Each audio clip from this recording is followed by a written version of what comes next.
আসসালামু আলাইকুম প্রিয় শিক্ষার্থীরা, তোমাদের জন্য আরেকটি নতুন টপিক নিয়ে এসেছি। সেটা হচ্ছে গ্রুপ ভার্ব। তোমরা জানো গ্রুপ ভার্ব খুবই ইম্পর্টেন্ট একটা টপিক। গত বছর সেন্ট্রাল ইউনিভার্সিটিতে গ্রুপ ভার্ব থেকে 2টা কোশ্চেন এসেছে। সো এবারও আসবে, সেটা আশা রাখতে পারো। তোমাদের সুবিধার্থে বিগত বছরের গ্রুপ ভার্বগুলো অ্যানালাইসিস করে মাত্র 123টা সিলেক্ট করেছি। এগুলো যদি তোমরা পড়ো, আমি আশা রাখতে পারি এর বাইরে থেকে কোনো গ্রুপ ভার্ব আসবে না। প্রথমেই আছে অ্যাক্ট ফর। অ্যাক্ট ফর মানে হচ্ছে কারো হয়ে কিছু করা। ভার্বটা পড়ার সাথে সাথে এটার অর্থটা জানবো এবং এই অর্থটার ইংলিশটা কি এটাও জানবো। যেমন অ্যাক্ট ফর মানে কারো হয়ে কিছু করা, এটার ইংলিশটা হচ্ছে অ্যাক্ট অন বিহেল্প অফ। পরীক্ষায় কিন্তু বিভিন্ন সেন্টেন্স আসবে, সেন্টেন্সটা বুঝে তোমাকে অ্যান্সারটা করতে হবে। তোমাকে অপশনে অ্যাক্ট ফর দিতে পারে, অ্যাক্ট আপন দিতে পারে, অ্যাক্ট অফ দিতে পারে, অ্যাক্ট ইনটু দিতে পারে, যে কোনো একটা দিতে পারে, কিন্তু তোমাকে অর্থটা বুঝে সেন্টেন্সটাকে ফিল আপ করতে হবে। তো আমি বলবো প্রত্যেকটা গ্রুপ ভার্বেরই অর্থ জানতে হবে। এই যে অর্থ, যেমন অ্যাক্ট আপন অন দ্বারা নির্ভর বোঝায়, ক্ষতি বোঝায়। অ্যাক্ট আপন অন দ্বারা নির্ভরও বোঝায়, ক্ষতিও বোঝায়। তারপর হচ্ছে বেয়ার আউট। বেয়ার আউট মানে সমর্থন করা। সমর্থন করার ইংলিশ হচ্ছে সাপোর্ট, কনফার্ম। বেয়ার উইথ মানে হচ্ছে টলারেট, সহ্য করা। তারপরে blow. Blow away. Blow away হচ্ছে উড়িয়ে নিয়ে যাওয়া, ইংলিশ হচ্ছে move by wind. Blow off মানে হচ্ছে নির্গত করা। বিলো আউট মানে হচ্ছে নিবানো। তারপরে হচ্ছে ব্রেক। ব্রেকডাউন। ব্রেকডাউন হচ্ছে নষ্ট হওয়া, বিকল হওয়া। যারা আমাদের গ্রুপে যুক্ত আছো তারা আমাকে নক করতে পারো, চাইলে পিডিএফটা নিতে পারো। আর যারা গ্রুপে যুক্ত নাই, তোমরা আমাকে কমেন্টে জানাতে পারো, আমি ইনশাল্লাহ তোমাদেরকে পিডিএফ দেওয়ার ব্যবস্থা করে দিব। তারপরে হচ্ছে ব্রেক ইন অথবা অন, এটার মানে হচ্ছে বাধা। ব্রেক ইনটু মানে ভেঙে প্রবেশ করা। তারপরে হচ্ছে ব্রেক অফ হঠাৎ থামা। ব্রেক আউট হঠাৎ শুরু করা, মানে সাডেনলি স্টার্ট। ব্রিং অ্যাবাউট ঘটানো। ব্রিং ফোর্থ মানে হচ্ছে উৎপাদন করা। ব্রিং অফ উদ্ধার করা। ব্রিং আপ প্রতিপালন করা। তারপর হচ্ছে ব্রিং আউট ছেপে প্রকাশ করা।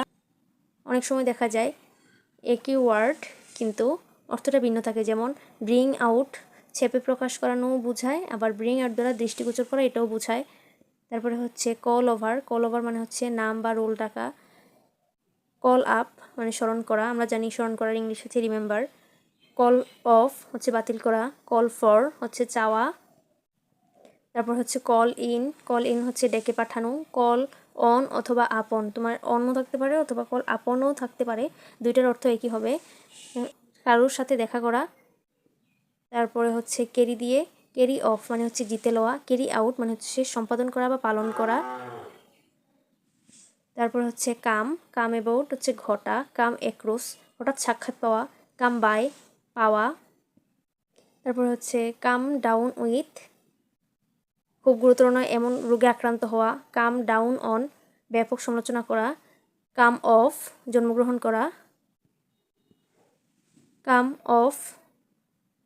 অফ ও ডাবল এফ, এখানে একটা এফ উপরেরটা আর নিচেরটা দুইটা এফ। কাম অফ সম্পন্ন করা, অনুষ্ঠিত হওয়া। তারপরে হচ্ছে কাম রাউন্ড আরোগ্য লাভ করা। কাম আউট প্রকাশিত করা। তারপরে হচ্ছে কাট ডাউন গাছ কেটে ফেলা। কাট ডাউন হচ্ছে কমানো। কাট ইন হচ্ছে কথার মাঝে ঢুকে পড়া। কাট অফ মারা যাওয়া। কাট অফ তো মারা যাওয়া বোঝায়, বিচ্ছিন্ন বোঝায়।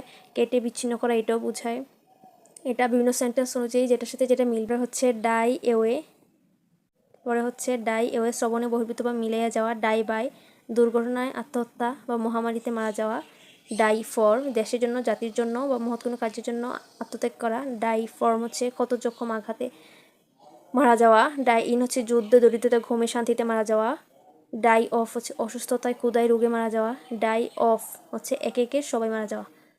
পরে আছে ডু এওয়ে উইথ মুক্ত করা বা হওয়া। ডু এওয়ে উইথ আইন বাতিল করা বা বিলুপ। এখানে আমি আরেকটা কথা বলে রাখি, আমি সবগুলো করে দিচ্ছি কারণ সবাই তো আমাদের গ্রুপে যুক্ত নাই। যারা যুক্ত নাই তারা যেন এখান থেকে কালেক্ট করতে পারে, আর যারা যুক্ত আছো তারা তো ইচ্ছে করলে আমার থেকে পিডিএফটা নিতে পারবা। তারপর হচ্ছে ড্র আপ হচ্ছে রাইট অথবা ড্রাফট লেখার খসড়া। তারপর হচ্ছে ফল দিয়ে। ফল হচ্ছে ফল অফ কোনো কিছুর উপর হতে পড়ে যাওয়া। ফল অফ কমে যাওয়া।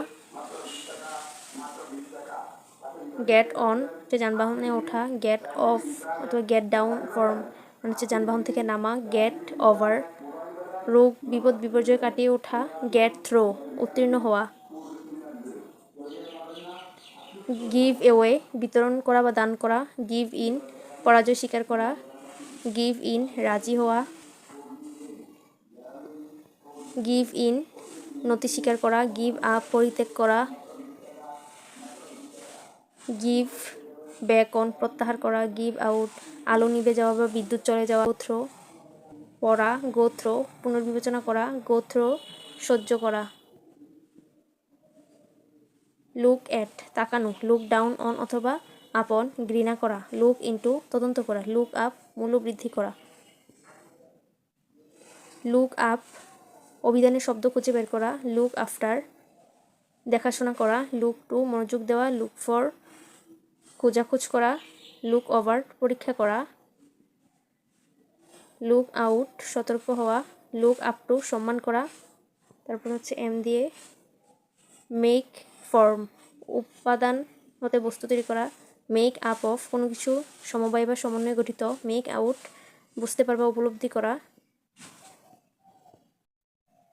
মেক আপ পরিপূর্ণ করা, মেক আপ ফর ক্ষতিপূরণ করা, তারপরে হচ্ছে পুট অ্যাসাইড সঞ্চয় করে রাখা, পুট অফ স্থগিত বা মুলতবি, পুট অফ মুক্ত করা, পুট আপ অস্থায়ীভাবে কোথাও থাকা, পুট আপ উইথ সহ্য করা, পুট আউট নিভিয়ে ফেলা, রান ডাউন নিন্দা করা, রান ইনটু জড়িত হওয়া, রান ইনটু হঠাৎ দেখা হওয়া, রান আউট শেষ হওয়া বা ফুরিয়ে যাওয়া, রান ওভার গাড়ি চাপা পড়া, তারপর হচ্ছে সেট দিয়ে সেট ডাউন লিখে নেওয়া, তারপর হচ্ছে সেট আপ প্রতিষ্ঠিত করা, সেট ইন শুরু করা, সেট অফ অথবা আউট যাত্রা শুরু করা, সেট আপন অন আক্রমণ উদ্যত হওয়া, তারপরে হচ্ছে সি দিয়ে এটা সি অফ হচ্ছে বিদায় জানাতে যাওয়া, তারপর হচ্ছে স্ট্যান্ড দিয়ে স্ট্যান্ড এগেইনস্ট বিরুদ্ধে দাঁড়ানো, স্ট্যান্ড বাই সহ্য করা বা সমর্থন করা, তারপর হচ্ছে স্ট্যান্ড টু লাগিয়ে থাকা বা যুক্তিসঙ্গত হওয়া, স্ট্যান্ড টু মেনে চলা, টেক আফটার দেখতে একরকম হওয়া, টেক এওয়ে কিছু সরিয়ে নেওয়া, টেক বাই চেপে ধরা, টেক ফর গণ্য করা, টেক ইন প্রতারিত করা, টেক অফ পোশাক জুতা খোলা, আবার হচ্ছে টেক অফ উড্ডয়নের জন্য ভূমিত্যাগ করা, টেক ওভার নিয়ন্ত্রণে নেওয়া, টেক টু আসক্ত হওয়া অভ্যস্ত হওয়া, টেক আপ সময়ের ব্যক্ত করা স্থান দখল করা, টেক আপ গ্রহণ করা, তারপর হচ্ছে টার্ন ডাউন প্রত্যাখ্যান করা, টার্ন ইন জমা দেওয়া, টার্ন অন চালু, টার্ন ওভার উল্টানো উল্টে দেওয়া উল্টে যাওয়া, টার্ন আপ উপস্থিত হওয়া।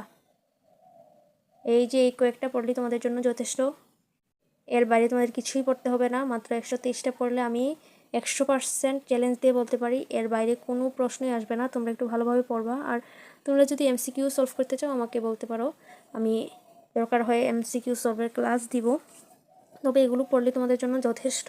এমসিকিউ দিলে তোমরা প্র্যাকটিস করতে পারবা, তোমাদের প্র্যাকটিসের জন্য ভালো। তবে একদম হুবহু যে পরীক্ষা চলে আসবে এমনটা না। তোমাদের ক্লাস এতটুকুই, সবাই ভালোভাবে পড়াশোনা করবা। আর তোমাদের যদি কোনো টপিক নিয়ে সমস্যা থাকে আমাকে নক করতে পারো। আসসালামু আলাইকুম।